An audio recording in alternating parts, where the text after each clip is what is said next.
The untold story of coconut oil and cancer. Once upon a time, in the shadow of the Second World War, a quiet scientific discovery was made, one that could have changed the course of history had the world been ready to hear it. It was 1945. In a modest laboratory at the University of Wisconsin, researchers conducted a simple experiment. They fed two groups of rats different types of fat. One group received a diet with 5% corn oil, a common unsaturated fat. The other received nearly the same amount, but it was hydrogenated coconut oil, a saturated fat. 6 months passed. The results were astonishing. 80% of the rats that ate corn oil developed tumors. But the rats that ate the saturated coconut oil, not a single one developed liver tumors. This wasn't just a blip in the data. It was the beginning of a pattern that scientists would observe again and again over the following decades. The coconut oil paradox.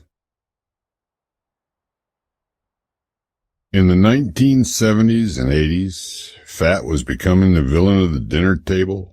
Public health messages warned, eat less fat, especially saturated fat.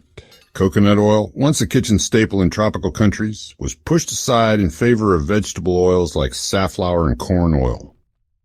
But while the world was turning its back on coconut oil, researchers were quietly uncovering its secret. In one study, scientists fed mice two high-fat diets, one based on 20% safflower oil, rich in unsaturated fats, and the other on 20% coconut oil. After 4 months, the mice that ate safflower oil had developed significantly more tumors than those eating coconut oil. It became increasingly clear. The type of fat mattered far more than anyone had assumed. In 1992, a team at Michigan State University reviewed decades of data on dietary fat and cancer. Their conclusion was crystal clear.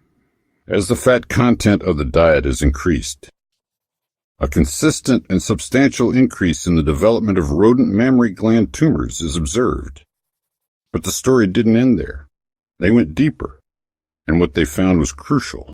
High levels of unsaturated fats, like corn or sunflower oil, promoted tumor growth far more than saturated fats, like coconut oil or beef fat. Fast forward to 2016. At the University of South Carolina, a group of scientists decided to take another look. This time, they focused on colon cancer in rats and fed them high-fat diets with varying levels of saturated fat. What they found was stunning. The more saturated fat the rats ate, the fewer tumors they developed. Diets rich in saturated fat didn't just reduce tumor burden, they actually lowered mortality. As they wrote in the American Journal of Physiology, saturated fats were not harmful in this context. They were protective. Between 1978 and 1986, the Journal of the National Cancer Institute published a series of studies that all pointed in the same direction. 1978. Animals fed coconut oil survived longer than those fed safflower oil. 1981. The more unsaturated fat in mammary tissue, the more tumors appeared. 1984. Coconut oil, olive oil, and MCT showed no tumor-promoting effect, unlike corn and safflower oils. 1986. High-fat safflower and corn oil diets led to more mammary tumors than coconut or olive oil diets. These studies weren't from fringe sources. They were published in the official journal of the United States top cancer agency. And yet, the public was never told. Had these findings been shared widely, had people been encouraged to choose saturated fats like coconut oil over processed vegetable oils, how many lives could have been saved?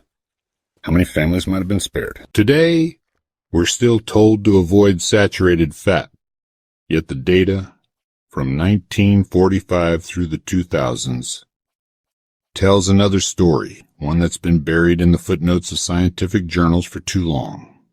The truth is this: not all fats are created equal. The fats we were told to fear, like those in coconut oil, may be among our greatest allies in the fight against cancer. The war on cancer continues. But perhaps the real battle begins with a simple question. What if the cure didn't need to be invented, but rediscovered?